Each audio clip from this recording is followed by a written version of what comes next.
Hello అందరికీ, నిన్నటి video అండి. నిన్న సండే కదా, మీరు అందరు ఏం వండుకోరండి? మాదైతే పాలకూర పప్పు, చట్నీ, అప్పడం. పాలకూర పప్పు అయినా ఏ పప్పు అయినా కానీ పప్పు అన్నప్పుడు అప్పడం కంపల్సరీ కదా.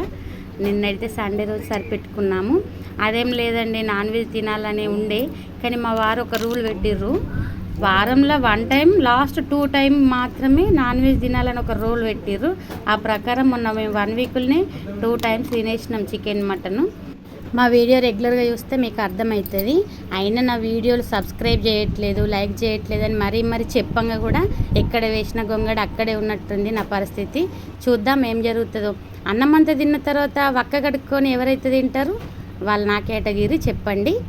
నేను తిన్న తర్వాత చేపలకు ఫుడ్ ఇద్దామని పోయేసరికి అందులో ఒక వైట్ చేప, మస్తు క్యూట్గా ఉండే చేప చనిపోయింది. దీన్ని చూసేసరికి మస్తు బాధేసింది. వీటిని పెంచడం ఎందుకు, అవి చనిపోయినాక బాధపడడం ఎందుకు? ఏదో లేండి, అట్లా జరిగిపోతాయి అన్నీ. మనం అనుకున్నట్టు జరుగుతాయా? కానీ సమ్మర్ వచ్చి నుండి దాదాపు ఒక 50 చేపలు చనిపోయినాయి కావచ్చు. 3 టబ్బులు నిండా ఉండే చేపలు 2 టబ్బులు ఖాళీ అయిపోయినాయి. ఈ గరంకో మరెందుకో చనిపోతున్నాయి, అసలు ఆగడం లేదు. ఎంత క్యూట్గా. మీలో ఎవరికన్నా కావాలంటే జగిత్యాల లోకల్లో ఉన్నవారు కామెంట్ చేయండి, ఫ్రీగా పంపించమని చెప్తా మా అబ్బాయికి.